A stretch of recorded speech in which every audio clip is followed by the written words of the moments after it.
I'm John Waterhouse, and this is Weekday Wisdom.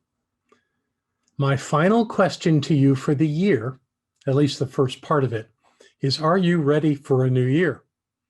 Well, I am. In fact, I don't know anyone that isn't. So what I want to do with this edition of Weekday Wisdom is share some things that I've gathered together that may help us all in our transition to 2021. Let's start with the idea of January. January is actually named after the Roman deity Janus. Janus was known as the god of doors, gates, and transitions. What a perfect personification to start this new year. Janus, the god Janus, has two faces, so that he could look ahead toward the future and back toward the past simultaneously.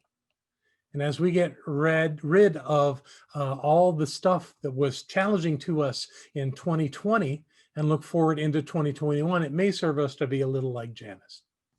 We all know that we've been experiencing some trials and tribulations this year, that some things did work out for us and other things didn't. And now we're faced with the time to release everything that didn't work and continue mastering all the things that did work for us. As 2021 is about to begin unfolding, let's envision a year filled with healings, reestablished loving relationships, and brand new opportunities to build a better life. My desire is that we all have the strength to help those who need our help and the humility and openness to accept help from others when we need it. That's something that I'm learning about. As we set our intentions for the year ahead, let's move forward with great confidence in knowing that all things are possible and everyone can find their good. And if you see anyone who's looking for their good, remind them that it's on the inside. So I've got a recipe for you, a recipe for a happy new year. See what you think about this. Take 12 months filled with powerful potential. Keep them free from old memories of fear, meanness, and judgment. Cleanse them completely from every thought of lack or limitation. Pick off any specks of frustration or failure. Be sure that these months are free from all challenges of the past. Keep them fresh and clean, just as they were when they first came from the great storehouse of time. Cut these months into equal parts and call them days. They may have 28 or 30 or 31 parts, but each one is valuable, so don't miss any of them. Don't attempt to make up the whole batch all at one time. That could spoil the entire lot with overgeneralization. Instead, prepare one day at a time. Each day, put equal parts of faith, patience, courage, initiative, clarity, commitment, open-mindedness, kindness, rest, prayer, meditation, all together with one well-selected purpose. Add a heaping teaspoon of joy, a dash of fun, a pinch of nonsense, a sprinkle of play, and a heaping cupful of good humor, and bake until done. Then enjoy. As we welcome this new year, 2021, it promises to be like no other. So it's our job to celebrate it as an unspoiled page in our book of time. This is our most current chance to master the art of living. It's our opportunity to practice what we've learned about life so far. All that we seek and have yet to find is still hidden, but completely available to us. It's at our beck and call, waiting for us to find it with a bit more determination than we used in the past. All the good things that we've sought to bring into life, but haven't yet achieved, is ours to grant with each new day.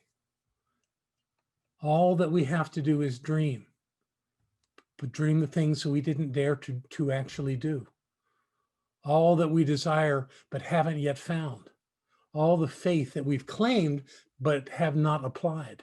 This all slumbers lightly, waiting to be awakened by the touch of our clear purpose. This is our opportunity to renew our lives so that our lives align with the life that we've come to live and the being we've come to be. Bring life to the words that were written long ago. Behold, I make all things new. A year is not a mystery. It's made up of 12 months or 52 weeks or 365 days or 8,760 hours or 525,600 minutes or 32,536,000 seconds. We don't have to do anything to earn it or deserve it. Like the air we breathe, time comes to us as part of our life. All we have to do is live it. Time is the great equalizer. It's given equally to every person, whether they're rich or poor, educated or illiterate, strong or weak. Every man, woman, and child has the same amount of time as each day passes. One unique thing about time is that we cannot stop it. There is no way to slow it down or turn it off or adjust it. It simply keeps rolling on. And you can't begin or bring time back. Once it's gone, it's gone. Yesterday is gone forever, and tomorrow is always just an idea. We may look ahead at a full year's block of time, but we really have no guarantee that we'll experience any of it. Obviously, time is one of our most precious possessions. It's best not to waste it or worry over it. As the seconds continue to tick by, the question is, will you be tossing time out the window, or will you be making every minute count? It's all your choice. I have a little reading from the Unity publication Daily Word that I want to share with you. So just if you want, close your eyes if you're not driving and listen to these words. I enter this new year with an understanding that I am making a fresh start. I begin by discarding thoughts, attitudes, and habits that are not compatible with an excellent life. I let go of whatever caused past discouragement, disappointment, or disagreement. I know that seemingly negative outcomes are desires or goals that are yet to be fulfilled. I am open and receptive to new ideas, activities, and relationships. Each day, I can follow a fresh plan of fulfillment. I act on divine ideas that I receive in moments of prayer and inspiration. These ideas flow through wholesome, positive thoughts. As I use creative thinking to build upon divine ideas, my activities become more dynamic and my abilities are enhanced. Therefore, I enter this new year with optimism, joy, and enthusiasm. And I want to complete this edition of Weekday Wisdom with a New Year's prayer. This coming year, I choose to be happy.